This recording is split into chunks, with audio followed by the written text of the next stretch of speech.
ఇప్పుడే జీ5 app download చేయండి. చూడండి మీ ఫేవరెట్ టీవీ షోస్ ఎప్పుడైనా ఎక్కడైనా. ఒక్కసారి నా స్టేషన్ లోకి అక్యూజ్డ్ గా వచ్చిన వాళ్ళకి, సపోర్ట్ చేస్తున్న వాళ్ళకి మర్యాద, మంచినీళ్లు ఉండవు. బయటికి నడు. నడుస్తాను మేడం. అధికారం ఉంది కదా అని ముందు వెనక ఆలోచించకుండా మీరాయన్ని వాడు వీడు అంటున్నారే. రేపు ఆయన నిర్దోషని తేలితే అప్పుడు మీరీ మాటల్ని వెనక్కి తీసుకోగలరా? నిర్దోషి అని తేలాలి కదా. దోషి ఎప్పుడు నిర్దోషిగా నిరూపించబడడు. నిరూపిస్తాను మేడం. ఆయన దోషి కాదని నిరూపిస్తాను. ఏంటి ఛాలెంజ్ చేస్తున్నావా? మీరు ఏదైనా అనుకోండి. నిర్దోషి అని తేలాక మీరు ఆయనకి క్షమాపణ చెప్తే సరే సరి. లేదంటే మీ మీద పరువు నష్టం దావా వేస్తాను. అప్పుడు మనిద్దరం కలిసి తిరుగుదాం కోర్టుకి. ఏంటి నన్నే బెదిరిస్తున్నావా? బెదిరించడం కాదు. ఇప్పుడు మీరు అన్నారు కదా ఛాలెంజ్ అని, అదే అనుకోండి. ఏ ధైర్యంతో చేస్తున్నావు నువ్వు ఈ ఛాలెంజ్? మనసిచ్చిన దానిగా కాకుండా ఒక మనిషిగా ఆయన నాకు తెలుసు కాబట్టి. నేను శరత్చంద్ర కూతురునని తెలిసిన మరుక్షణమే నువ్వు శరత్చంద్ర కూతురువి కనుక నాకొద్దు అని కోర్టు బయటే వదిలేసి వెళ్ళిపోయాడు. అది ఆయన వ్యక్తిత్వం.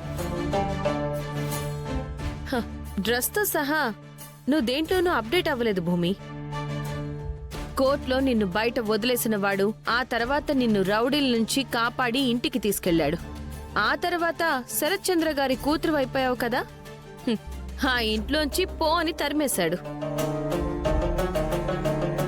ఆ తర్వాత మళ్ళీ ఏదో ప్లాన్ చేసి ఒక నైట్ అంతా నీతో ఉండి నీకు ఆయనకి ఏదో సంబంధం ఉందని మీడియాలో నీ పరువు తీసి, నీ పరువు పోయిన తర్వాత పెళ్లి చేసుకుంటున్నానని చెప్పి హీరో అయిపోయాడు. జరిగిన మొత్తం ఇన్సిడెంట్స్ ని వరుసగా పేరిస్తే ఒక కథలా అనిపించడం లేదు? ఏం రాజేందర్, నీకనిపించడం లేదా? అవును మేడం, ఆలోచిస్తుంటే ఇదేదో కథలాగే ఉంది. కదే రాజేందర్, ఇది భూమి కోసం ఆ గగన్ రాసిన కథ. చూడు భూమి, నిన్ను దక్కించుకోవడం కోసం వాడు ఇన్ని కుట్రలు పన్నాడని, మీ నాన్నని తానే చంపబోయాడని నేను నిరూపిస్తాను. అప్పుడు కన్నిటితో నా కాళ్ళు పట్టుకుని నువ్వే క్షమాపణ చెప్తావు. చూద్దాం మేడం, మీరు మాకు క్షమాపణ చెప్తారో మేము మీకు క్షమాపణ చెప్తామో చూద్దాం.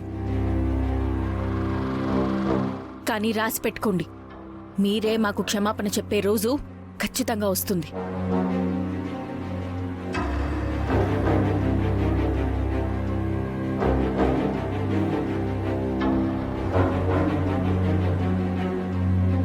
జీ5 యాప్ డౌన్లోడ్ చేసి అన్ని ఎపిసోడ్స్ పూర్తి ఉచితంగా చూడండి.